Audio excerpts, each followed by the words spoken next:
Dr. Vanita Rattan, and this channel is dedicated to skincare for skin of color.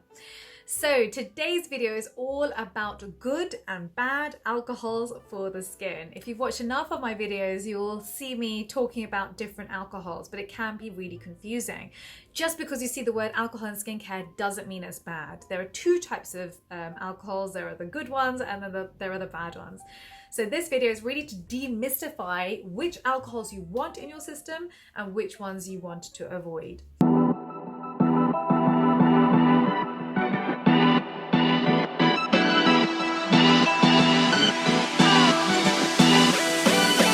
Okay, so I'm a doctor, but I'm also a cosmetic formulator, and I specialize in skin of color. So again, if you've watched enough of my videos, you will know skin of color is skin that tans rather than burns in the sun, which means that our melanocytes are large, the cells that produce the pigment melanin, and they are easily triggered by any form of inflammation. So we have to be so careful, so educated with our skin. And that's really what this channel is all about. It's about telling you the best ingredients for your skin, what to buy, what not to buy.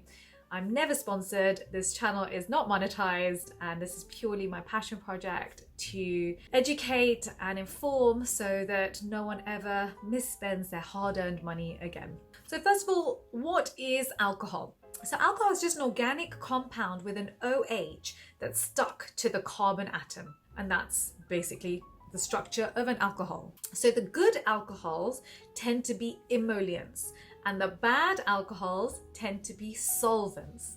So solvents tend to thin out a formula and makes it easier to spread on the skin, and it's an easier way to dissolve very difficult ingredients. So how do you tell the difference? So good alcohols tend to be fatty.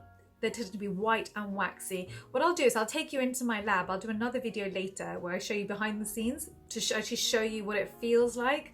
But I love fatty alcohols because even when we do a fat phase, whenever you're making a cream, you have to create the fat phase, and it's like turning it into butter. And it's just so satisfying watching all the fats melt. I don't know. I think it's the geek in me. I don't know. But I'll show you. It's really satisfying. So fatty alcohols are actually emulsifiers. They help to keep the oil and the water phase together in a cream. Don't forget, a cream is an emulsion of oil and water, and often obviously oil and water don't want to mix. So you need an emulsifier in order to make that happen. So good examples would be cetyl alcohol or cetearyl alcohol. So have a look at the back of the packaging for those names. If you see glycerin or if you see glycols as well, those are humectants. So don't forget, a humectant is almost like a water magnet which holds water in the epidermis, the top layer of skin. So those are also good alcohols. Now the bad alcohols are the alcohols that we put into a formula in order to make it feel lightweight. And that's why it often gets put into SPFs, your sunscreens, which is a bad idea because it's UV unstable.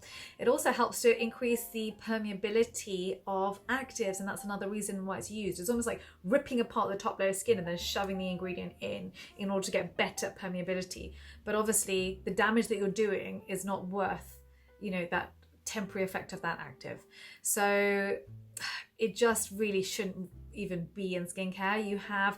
When you even do that, you have a free radical party that takes place, and it's a bad party. It's not one your skin wants to be at because it damages the collagen, it leads to premature aging.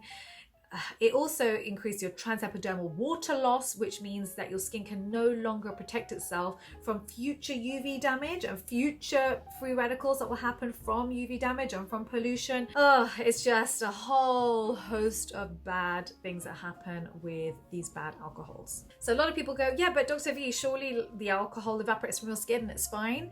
Even after the alcohol's evaporated and left the party, you still have that inflammatory cascade taking place in your skin, and those free radicals are still going crazy in your skin. So again, I would avoid it. Often it's actually used in acne, because people think, oh, let me degrease the skin and it'll kill the bacteria. But the problem is you're also increasing the amount of inflammation taking place on the skin. So this can actually increase the P acnes on the skin, and it keeps it there for a longer period of time. And so actually you get more breakouts and more extensive breakouts. In addition, when you try and strip the skin of oil, all you're doing is actually encouraging your skin to produce more sebum. So you end up in this vicious cycle. So what you want to look for at the back of the packaging is ethanol, alcohol denat, or SD alcohol.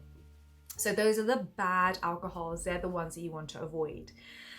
Okay, right, so please don't forget, I'm at the launch of every single video for 1 hour. So please, when you subscribe, hit that notification bell so that you know when I'm going to be there to answer your questions live. Please do download your free guide. The link is in the description box below, and it goes through all the best ingredients for our skin. If there's any questions you want me to answer or any other videos that we should make, please can you write them down below. Thank you very much.